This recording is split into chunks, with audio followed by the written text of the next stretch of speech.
Meditating with metaphors. This time I'll read you the 12th through the 21st metaphors and their accompanying explanations. Explanation 12.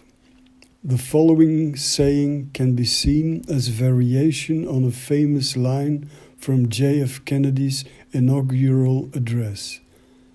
Ask not what your country can do for you, ask what you can do for your country. The French phrase struck me like an arrow, short, direct and powerful, and I felt the need to preserve it exactly as it came. When I later looked it up online, it led me to a song I hadn't heard before, Tranche de Vie by François Béranger. Credit where credit is due. Metaphor 12. It's not what do I make of life, but what makes life of me. I don't move through life, life moves through me. Je ne suis qu'une tranche de vie. Explanation 13. Another one on basic breathing. Consciousness is the background on which and within which all experiences take place. This stands in apparent contrast to explanation 27, which speaks of the foreground of attention. My breath, like a breeze, blows away the drifting wisps of mist from the even, ever blue sky of my inner space. Explanation 14. The following image again points to the unchanging awareness itself as the essential essence in the experience of reality. We can neither perceive its beginning nor its end, for it is the ultimate perceiver itself. William Shakespeare puts it aptly in Macbeth. It is a poor player that struts and frets his hour upon the stage. Metaphor 14. I'm neither the stage nor the scenery. No costumes, no players, no music, no deus ex machina. If I am anything at all, then I am the spotlight. Explanation 15. In the ongoing human quest for light, for happiness, we find ourselves so close to the answer that we fail to see the light, exhausting ourselves in the process. We will first need to burn off a great deal of ballast before we arrive at where we wish to be and where, in truth, we always already were. Metaphor 15. Breath resembles the bellows that keeps the flame of eternal fire alive. Drawn in by our fiery quest, we come so close through the smoke in our heads that brows and lashes are nearly singed, and still we do not feel it. Better to turn back first, create some distance, so we may then step fully into the fire. The ash of our burned ballast will nourish the blossoming insight that our very being and that eternal flame are, in the end, one and the same. Explanation 16. There is nothing commendable about stubborn brooding. On the contrary, it is vital to distinguish between the necessary practical or technical thinking and the obstructive, even harmful, psychosocial kind. to discern spontaneous, free-flowing thought from focused, deeper and more clearly defined reflection. Metaphor 16. As light pierces darkness, laying things bare, so does, in reverse, darkened thought dim the light, drenching the mind in its downward drift, driving us dogged delvers into despair, or, who knows, into a dusk more dear, compassion.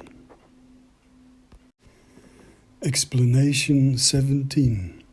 Our mind often tries to escape from a reality that feels unbearable. At times, we wish to step out of the stream of thoughts and the emotions they stir, because they seem to lead us nowhere. When it drizzles, we might bear a few drops, but a downpour sends us reaching for a shelter or seeking cover under an umbrella. Metaphor 17.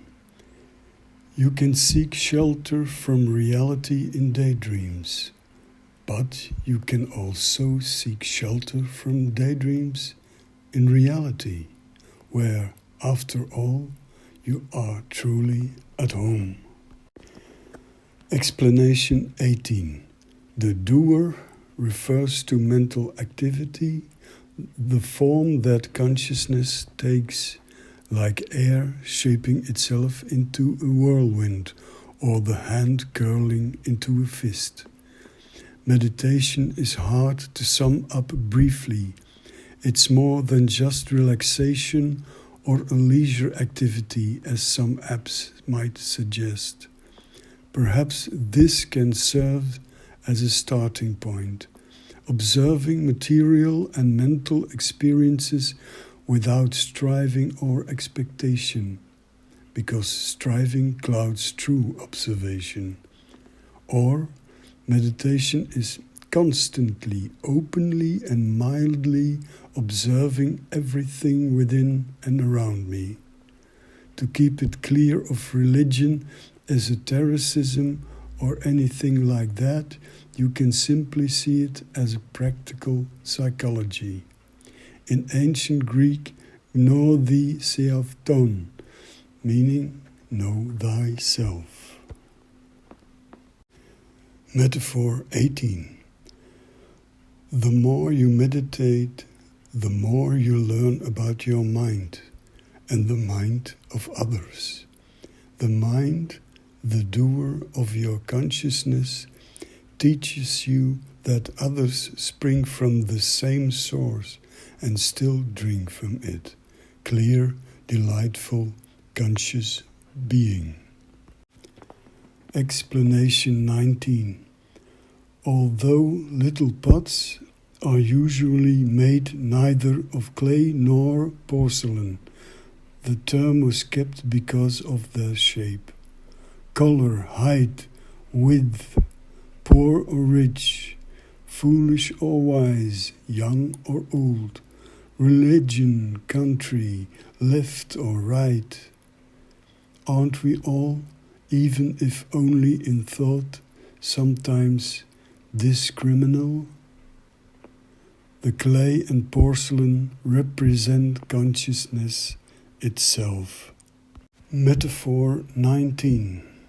Cups and jugs, pots and pans, we are all shaped from the same clay or porcelain. At heart, we're all equal. Explanation 20. Maybe the next metaphor sounds a bit silly, but lightness doesn't always come at the expense of seriousness, even when it's about compassion. Metaphor 20. We human beings drift adrift in an immense mass of water, often even without a compass. Better to sail guided by compassion for one another. Explanation 21.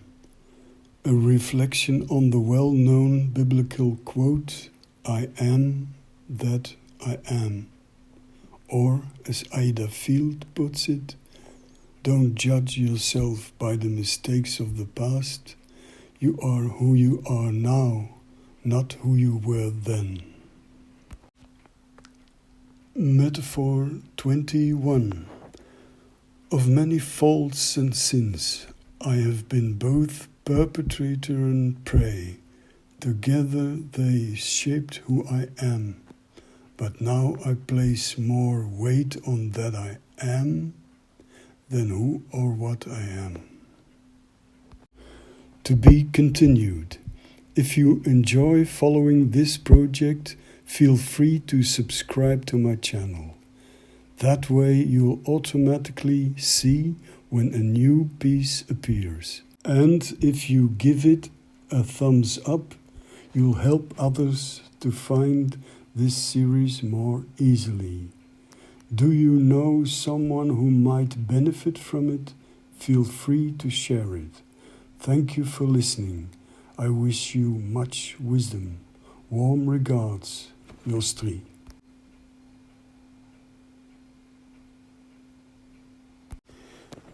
Next time I'll read you the 22nd to the 31st metaphors, along with their accompanying reflections.